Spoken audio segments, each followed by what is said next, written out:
Ghosi Lok Sabha seat से Samajwadi party के प्रत्याशी राजीव राय इस वक्त मेरे साथ मौजूद हैं। आज बड़ी सभाएं हैं, बड़े कार्यक्रम हैं। तैयारी किस तरह की है राजीव जी? तैयारी शानदार है। जनता तैयारी कर लिया है कि जो उनके बीच में कभी नहीं रहा उसको इस चुनाव के बाद भी कभी कहीं का नहीं रहने देगी। ओम प्रकाश राजभर कह रहे हैं कि अब तो सरकार में कैबिनेट मंत्री हो गए हैं, पंचायती राज विभाग उनके पास में है, तो निश्चित रूप से लोगों को भविष्य में लाभान्वित कर सकते हैं। आगे 3 साल सरकार अभी और है भारतीय जनता पार्टी की, तो वो कितना प्रभाव डाल रहा है?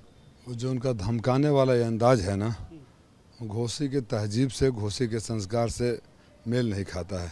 इसलिए घोसी के लोगों ने मन बना लिया है कि जो आदमी कम से कम चुनाव में तो विनम्र रहना चाहिए, शालीन रहना चाहिए, मंच पे खड़ा होकर लोगों को छिनैती डकैती के लिए उकसाता हो, पत्रकारों को पिटवा देता हो इस डर से कि रिकॉर्डिंग हो रही है। बताइए, आप हमारे से बात कर रहे हैं, मेरा उद्देश्य भी पूरा हो रहा है कि जो मैं हज़ारों में बात करता हूँ लाखों में जाएगी आपके माध्यम से।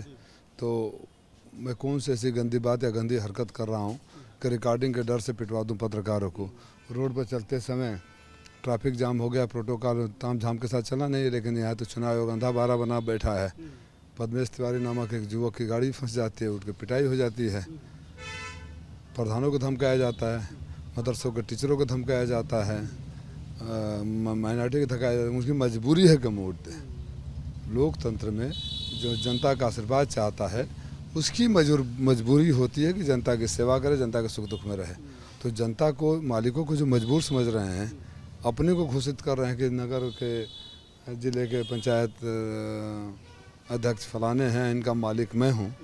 तो जो लोग अपने को मालिक घोषित करते हैं उनको जनता उनकी हैसियत और औकात बताने का काम करेगी। इस तरह की बॉडी लैंग्वेज क्यों है आखिरकार ओम प्रकाश राजभर की? चिराग बुझने से पहले भड़कता जोरों से है।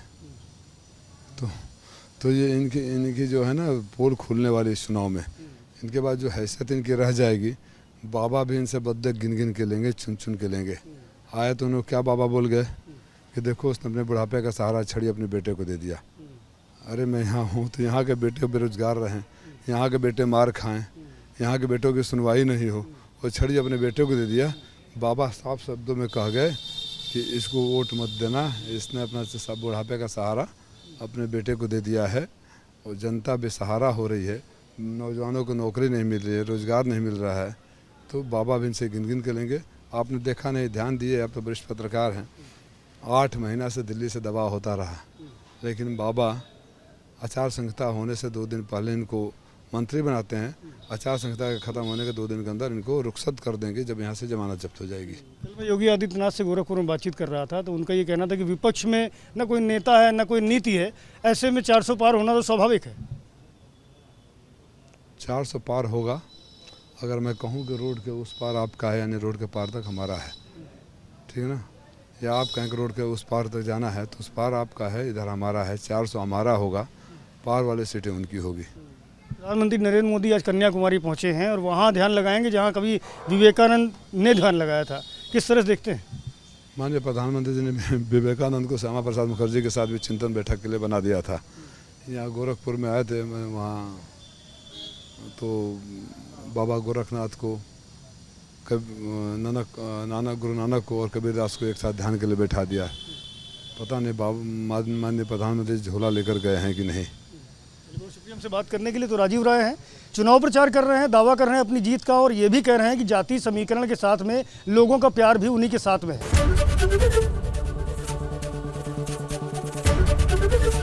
एबीपी गंगा, खबर आपकी, जुबान आपकी।